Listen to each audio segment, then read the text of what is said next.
Comment ça se fait que ça prend littéralement 2 secondes pour changer 4 pneus en Formule 1 quand partout ailleurs dans le sport auto, ça prend parfois peut-être plus d'1 minute. Alors on s'en rend pas vraiment compte, mais les arrêts au stand en Formule 1, c'est de véritables chorégraphies au service de la performance. Et bien souvent, s'il y a quelque chose qui bloque, qui coince, un petit grain de sable dans la machine, bah c'est comme voir un danseur se vautrer à côté d'une chanteuse par exemple. Ça arrête pas le spectacle, mais ça fout en l'air la performance. Alors quand ça se passe bien, c'est tellement fluide qu'on se rend même pas compte de ce qu'il se passe, et du coup j'ai l'impression qu'on rend peut-être pas assez hommage à ces femmes et à ces hommes dont le métier ne dure que 3 secondes, 2 ou 3 fois par week-end. Ah bah terminé. Excusez-moi, il y a la team premier degré qui vient d'arriver, j'arrive, je vais leur ouvrir. Sauf que dans les autres catégories de sport auto qu'on a dans le monde, on a aussi des arrêts au stand qui sont tout aussi intéressants et beaux à regarder, même s'ils sont plus lents. Et c'est ce qu'on va voir ensemble aujourd'hui justement. On va faire un tour de tous les arrêts au stand dans les grandes catégories du sport auto.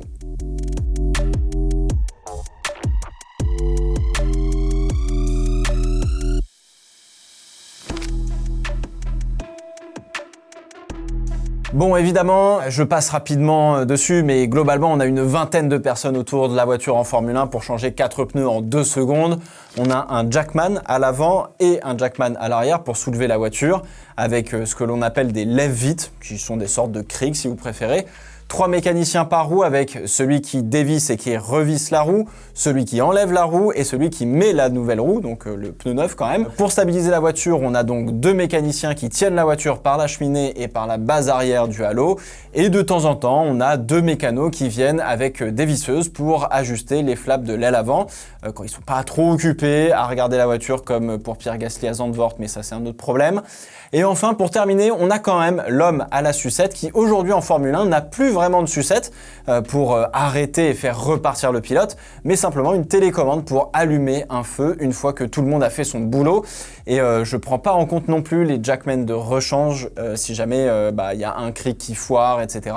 On a de quoi pallier au problème le plus rapidement possible. Bon alors tout ça, ça fait quand même beaucoup de monde autour de la voiture, ça va très vite et si le lollipop man, comme on dit, se précipite un petit peu alors que ça travaille encore sur la voiture et qu'elle repart, ça emporte très très vite une jambe et ça peut faire très très mal. C'est arrivé à un mécano à Bahreïn chez Ferrari. Alors je trouve que la performance des arrêts au stand en Formule 1 est jolie, c'est un ballet de mécanos orchestré de manière assez magnifique, bien que un peu trop rapide à mon goût.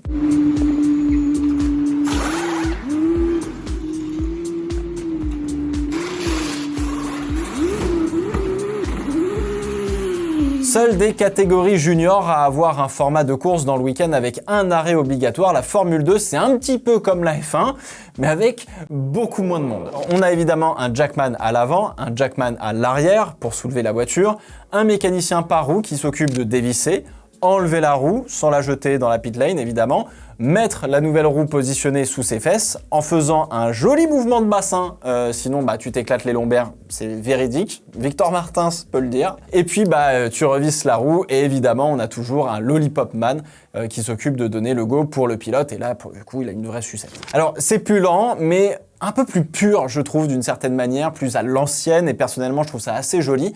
Ça donne un peu plus l'air amateur, entre guillemets, quelque part, parce que par rapport à la F1, ils sont 6, 7 contre presque 20. Donc bon, ça boxe pas dans la même catégorie, comme on dit. En revanche, l'erreur d'un pit stop peut coûter très très très cher, parce qu'une petite erreur sur une roue, c'est pas quelques dixièmes comme en Formule 1, ça peut vite se compter en plusieurs secondes, sans compter que le pilote peut caler, et donc faut redémarrer la voiture. Bref, les erreurs, ça prend plus vite une grande proportion, je trouve, par rapport à la Formule 1.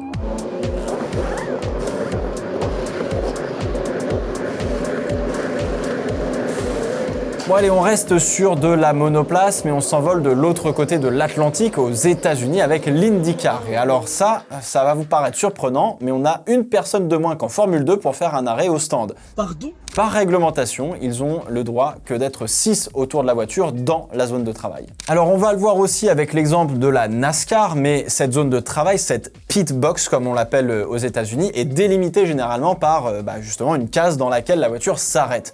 Et la limite pour les mécaniciens, c'est le petit rebord duquel ils passent pour aller dans cette voie des stands, dans cette pit box justement.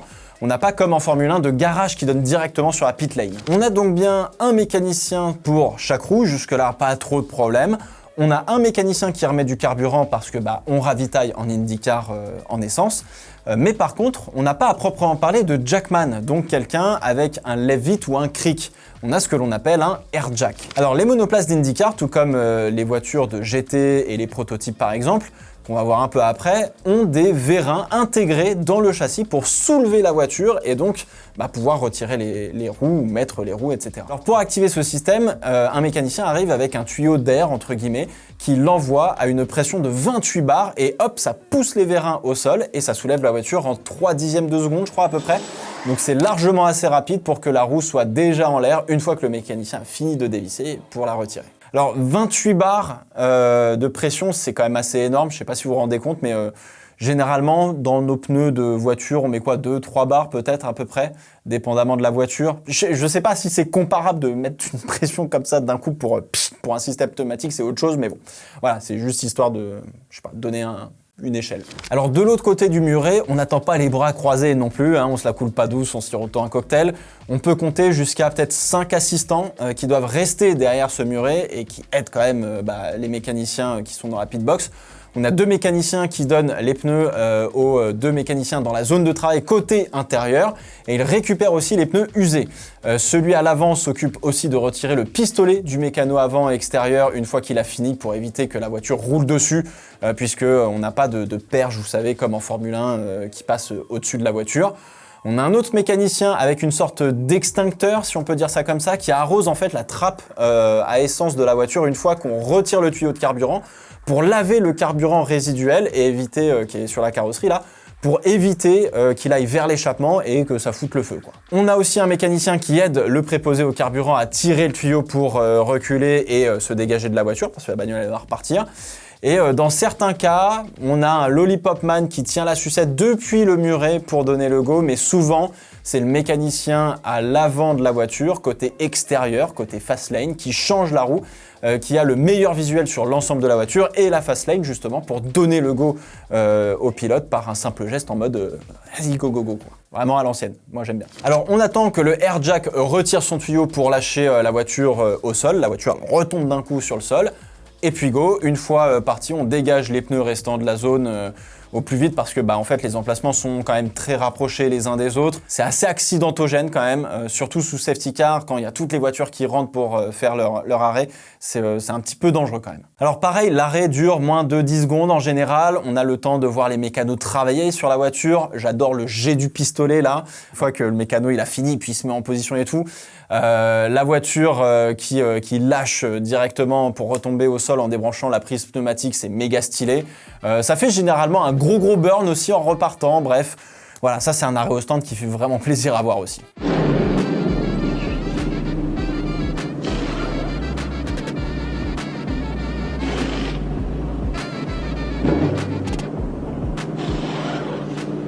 On reste aux États-Unis et on va du côté de la NASCAR où on est sur un procédé assez similaire, mais pour le coup, ça court autour de la voiture et les mécanos peuvent avoir plusieurs rôles. Alors contrairement à l'IndyCar où les mécanos attendent dans la zone de travail, dans la pit box, en NASCAR, les mécanos doivent attendre debout sur le petit muret que la voiture soit à un pit box avant le leur quoi, pour justement sauter et commencer à intervenir sur la voiture. On a donc 2 mécanos qui se chargent de dévisser, retirer et revisser les roues, un à l'arrière, un à l'avant, et ils emmènent avec eux les pistolets pneumatiques pendant tout l'arrêt, pareil avec un long câble, donc pas de souci. On a un assistant qui lui se charge d'amener les 2 roues neuves, entre guillemets, extérieures de la voiture pour les donner aux 2 mécanos, aux 2 gunman.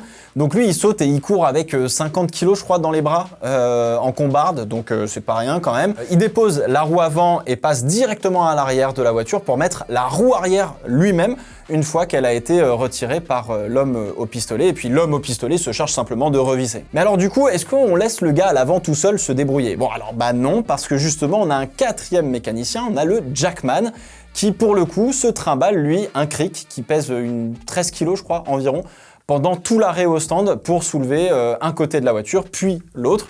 Et donc il aide le mécano avant à mettre la nouvelle roue. C'est lui qui se charge de mettre la nouvelle roue déposée juste avant, une fois que le gunman a retiré la roue usagée. Alors une fois un des côtés fait, si le pilote a demandé à faire les 4 roues, eh bien tout ce beau monde part et fait le tour par l'avant et par l'arrière de la voiture.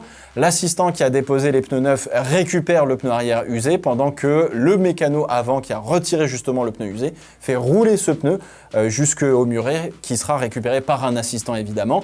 Et le jackman reprend son cric pour faire le tour et aller de l'autre côté de la voiture, remettre le cric et puis c'est reparti. Et donc rebelote, sauf que cette fois on leur serre les pneus directement depuis le petit muret. Alors faut quand même que le gunman arrière fasse gaffe au préposé au carburant qui tient une gas can. Alors qu'on peut aussi appeler dump can.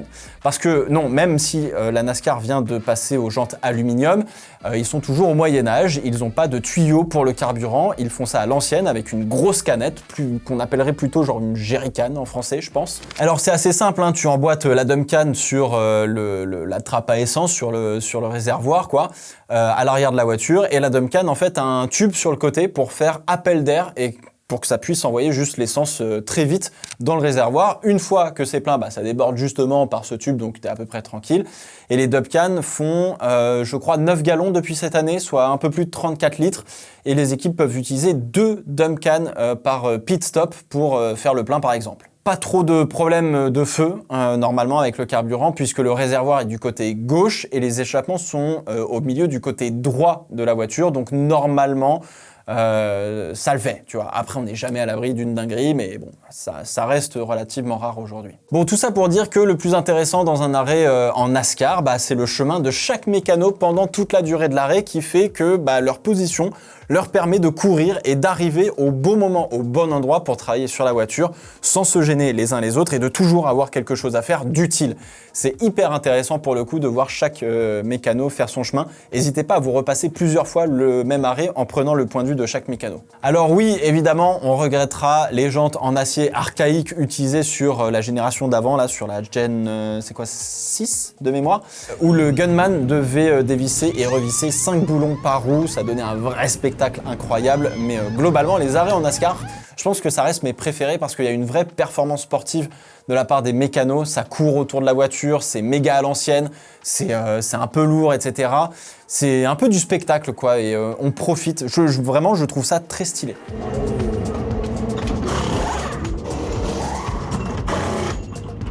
Bon, alors je regroupe dans la même catégorie IMSA, WEC et GT World notamment parce que les arrêts sont assez similaires avec quelques différences tout de même.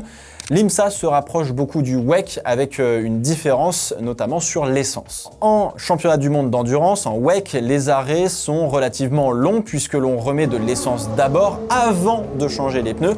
On a donc un mécanicien qui se branche à la voiture quand elle arrive. Le pilote doit évidemment couper le moteur pour des raisons de sécurité, parce qu'on pourrait très bien faire le plein pendant que le moteur tourne. On peut avoir un autre mécanicien qui vient faire donc le pare-brise, soit il enlève justement un tear-off, soit il vient nettoyer directement, il nettoie les feux, etc. Puis le numéro de la voiture pour que ça reste lisible par exemple. Et parfois, on peut avoir un troisième mécanicien qui vient changer la gourde du pilote, aider un changement de pilote, etc. On a évidemment le Lollipop Man qui tient pour le coup une vraie sucette, sa petite baguette, etc. pour permettre au pilote de repérer son emplacement quand il arrive. Et c'est lui aussi qui donnera le top départ pour repartir. Une fois l'essence faite et que le tuyau est retiré, on a donc 4 mécaniciens qui peuvent intervenir sur la voiture pour changer les 4 roues. Juste avant d'intervenir, évidemment, on branche la prise pneumatique pour soulever la voiture, comme en IndyCar si vous préférez. Et c'est parti, et ça court autour de la voiture, un petit peu comme en NASCAR. Alors généralement, ils sont 2 pour intervenir sur une roue. Le gunman dévisse et retire, et l'assistant vient mettre, lui, la nouvelle roue. Comme ça, faut aussi aller chercher justement les nouveaux pneus derrière la ligne de démarcation de la zone de travail. On n'attend pas avec les pneus dans la voie des stands comme en Formule 1 ou en IndyCar. En fonction des équipes, on peut trouver plusieurs manières sur l'ordre de changement des pneus. D'abord le côté droit, puis le côté gauche, ou alors en diagonale, avant gauche, arrière droit, puis l'inverse, ou alors à l'avant, puis à l'arrière. Ça dépend vraiment des équipes, ça dépend aussi de l'environnement qu'ils ont à leur disposition aussi. Une fois terminé, on retire la prise pneumatique, la voiture retombe, le pilote peut redémarrer le moteur et repartir en course. Une fois que le Lollipop Man a évidemment donné le go, l'arrêt en WEC dure environ 1 minute à peu près pour un service complet, puisqu'on ne change pas toujours les pneus quand on s'arrête en WEC, on peut juste remettre le plein et repartir. Pareil en IMSA, c'est le même délire sur la construction de l'arrêt, sauf que en fait on fait essence et pneus en même temps. Parce qu'après tout, bah pourquoi pas, voilà. Hein. Donc ça fait un petit peu de monde autour de la voiture, faut bien surveiller qu'on se marche pas les uns sur les autres. Et puis alors en GT World Challenge, là pour le coup on n'est que avec des GT. Pareil encore une fois, on fait là aussi essence et pneus en même temps, sauf que au lieu d'être 4 pour changer les pneus de la voiture, ils sont 2 pour tout faire. Un gunman et un assistant. Dépendamment de où se trouve la trappe à essence et le mécano justement qui s'en occupe, on commence sur un de ces côtés pour faire le tour de la voiture et revenir de l'autre côté du mécano. Comme ça, on passe pas derrière le tuyau d'essence avec les pneus, etc. Parce que là, c'est un coup à foutre le bordel et foutre le feu, tout simplement.